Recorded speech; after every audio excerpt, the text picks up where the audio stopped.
प्रिय दर्शकों नमस्ते। मैं आपका स्वागत करता हूं और आपको मेरे YouTube चैनल राज एंटरटेनमेंट और जान में लाया हूं। यहाँ हम रोचक कहानियों, मनोरंजन, ज्ञानवर्धक वीडियोस, यात्रा और ऐतिहासिक स्थलों की खोज और भी बहुत कुछ साझा करते हैं। आज मैं आपको भानगढ़ किले की एक रोचक कहानी सुनाने जा रहा हूँ। भानगढ़, जो राजस्थान के अजबगढ़ गांव के पास स्थित है, भारत का सबसे भूतिया स्थान माना जाता है। यहाँ के भूतपूर्व गतिविधियों और प्रेतों की उपस्थिति के कारण किसी को रात्रि में यहाँ रहने की हिम्मत नहीं होती। भानगढ़ किला के अलावा हमारे चैनल पर भी ऐतिहासिक स्थलों की यात्राएं और उनका इतिहास, विभिन्न राजनीतिक और सामाजिक मुद्दे, साहित्यिक कथाएं, वैज्ञानिक तथ्य और बहुत कुछ है। हम निरंतर आपको मनोरंजन और ज्ञान के साथ जोड़ने का प्रयास करते हैं ताकि आपका समय यहाँ बिताना अद्भुत और शिक्षाप्रद हो। आप चैनल राज एंटरटेनमेंट और जान को सब्सक्राइब करके हमारे साथ जुड़ सकते हैं और हमारे साथ साझा किए गए वीडियोस का आनंद उठा सकते हैं। यदि आपके पास किसी विशेष विषय पर सुझाव है तो कृपया हमें बताएं। हम आपके सुझाव का स्वागत करते हैं और आपकी आवश्यकताओं के अनुसार सामग्री बनाने का प्रयास करेंगे। धन्यवाद और हमारे साथ जुड़े रहें। राज एंटरटेनमेंट। भानगढ़ भारत का सबसे डरावना स्थान है। यहाँ राजस्थान के अजबगढ़ गांव के पास स्थित है और इस स्थान की डरावनी गतिविधियों और भूतों की मौजूदगी के कारण यहाँ कोई रात्रि में ठहरने का साहस नहीं करता। भानगढ़ अलवर के पास स्थित है और नई दिल्ली से यहाँ पाई घंटे की दूरी पर है। इस परित्यक्त गांव की भूतिया गतिविधियों ने बहुत से लोगों को आकर्षित किया है, जो यहाँ आकर भूतों का अनुभव करने आते हैं। पहली कहानी के अनुसार भानगढ़ का पतन राजा माधो सिंह के शासनकाल में हुआ। उन्हीं को इस 7 मंजिले वाले किले का निर्माण करने का श्रेय जाता है। उन्हें किले के आसपास स्थित तपस्वी बालानाथ से अनुमति प्राप्त करनी पड़ी। तपस्वी बालानाथ ने एक शर्त रखी कि किले का प्रतिबिंब कहीं भी उनके आश्रम पर न पड़े, अन्यथा राजा को किले में जितनी भी मंजिलें जोड़नी हो वह कर सकता है। सब कुछ तब तक ठीक था जब तक कि किले की 6वीं मंजिल तक सब कुछ अच्छी तरह से नहीं था। भानगढ़ एक फूलने वाला व्यापारिक शहर बन गया था जब तक राजा ने एक और मंजिल जोड़ने का निर्णय नहीं लिया। इसी समय से किले का प्रतिबिंब तपस्वी के आश्रम को छूने लगा और उनका श्राप प्रभावित होने लगा।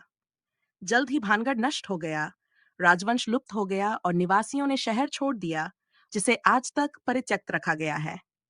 कहानी 2, एक दुष्ट प्रेम कहानी। भानगढ़ किले के पीछे भूतों की इतिहास की दूसरी कहानी को स्थानीय लोगों और इतिहास विशेषज्ञों ने अधिक पुष्टि दी है।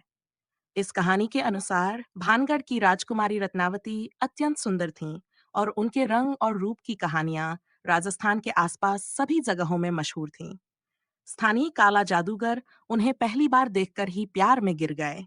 उन्होंने राजकुमारी को प्रभावित करने की कई कोशिशें की, लेकिन कुछ नहीं हुआ। उन्होंने राजकुमारी के स्नान अनुष्ठान के बाद उपयोग करने वाली सौंदर्य उपकरण को मंत्रमुग्ध करने का प्रयास किया। किसी तरह उन्हें इस साजिश के बारे में पता चल गया और उन्होंने उसे एक पत्थर पर फिरक कर मार दिया, जिससे वह मर गया। मरने से पहले जादूगर ने शहर पर एक शाप रख दिया कि वहां कोई आत्मा कभी भी शांति से नहीं रह सकेगी। शहर धीरे धीरे महिमा से गिर गया और फिर उसे त्याग दिया गया। भानगढ़ किले के भूतों की इस कहानी के एक और संस्करण के अनुसार माना जाता है कि पहली और दूसरी कहानी के तपस्वी और तांत्रिक एक ही व्यक्ति थे। ये व्यक्ति राजकुमारी को जबरदस्ती अपहरण करने की कोशिश में मारा गया था। कई लोग ये मानते हैं कि शहर को सूखे के भय के कारण छोड़ दिया गया था। कुछ और ये कहते हैं कि तपस्वी की मौत के बाद और एक भारी भूकंप के बाद निवासियों ने बेहतर जीवन की शर्तों को ढूंढने के लिए छोड़ दिया। चाहे जैसी कहानी हो, भानगढ़ किला एक अद्भुत स्थान है जिसमें इतिहास और वास्तुकला में डूबने के बहुत सारे मौके होते हैं। रात्रि में भानगढ़ किले में किसी को भी ठहरने की अनुमति नहीं है। बाह्य संरचना में सुनसान होने के बाद संरक्षा से साफ निर्देश होते हैं कि सूर्यास्त के बाद प्रांगण को छोड़ देना चाहिए। जो लोग आउटिंग की कोशिश करते हैं या नियम को तोड़ते हैं, उन्हें अधिकारियों द्वारा भारी जुर्माना लगाया जाता है। बहुत सारे पर्यटक अपने वीकेंड के सफर का हिस्सा के रूप में भानगढ़ आते हैं। किले के परिसर में आधे दिन बिताने के बाद वे सरिस्का वन्यजीव अभयारण्य की ओर आगे बढ़ते हैं। ये संरक्षित क्षेत्र बगहारों के अलावा अन्य प्रकार के जानवरों के भी घर हैं, जिसमें बाघ भी शामिल हैं। पार्क के अंदरी भाग में तेंदुआ, सांबार, चिताल, नीलगाय, चौसिंगा, जंगली सुअर, लांगूर और मकौके भी हैं। रिस्का राष्ट्रीय उद्यान भारत की सबसे अधिक मोर पॉपुलेशन का घर है। सरिस्का वन्यजीव अभयारण्य में कई लग्जरी रिजॉर्ट और कैंप साइट्स हैं, जहां यात्री अगले स्थान की ओर बढ़ने से पहले रात बिता सकते हैं। भानगढ़ दिल्ली और जयपुर से सड़क द्वारा पहुंचा जा सकता है। दिल्ली से भानगढ़ 6 घंटे की दूरी पर है, जबकि यह जयपुर से 3 घंटे की दूरी पर है।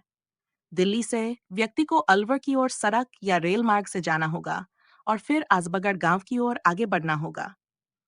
अलवर और अजबगढ़ के बीच नियमित बसें चलती हैं और इस यात्रा में लगभग 1 घंटा लगता है। जयपुर से व्यक्ति को सीधे अलवर की ओर जाने वाली कोई भी बस मिल सकती है और अजबगढ़ में उतर सकता है। यहाँ से स्थानीय ऑटो रिक्शा आपको किले के बाहर छोड़ देगा। यहाँ स्व ड्राइव किया जा सकता है, क्योंकि एक अच्छी तरह से बनी हुई सड़क भानगढ़ तक पहुंचती है। भानगढ़ से सबसे निकटतम हवाई अड्डा नई दिल्ली और जयपुर में है। बहुत से यात्री अपने राजस्थान यात्रा इटिनेरी में भानगढ़ को जोड़ते हैं और अगले स्थान की ओर बढ़ने से पहले यहाँ आधे दिन बिताते हैं। भानगढ़ किले का समय सुबह 6 बजे से शाम 6 बजे तक। रात्रि में किसी को ठहरने की अनुमति नहीं है।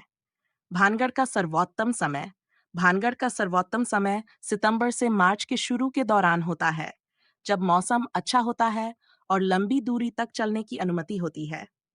भानगढ़ और अन्य स्थानों से आप चैनल राज एंटरटेनमेंट और जान को सब्सक्राइब करके हमारे साथ जुड़ सकते हैं और हमारे साथ साझा किए गए वीडियोस का आनंद उठा सकते हैं। यदि आपके पास किसी विशेष विषय पर सुझाव है, तो कृपया हमें बताएं।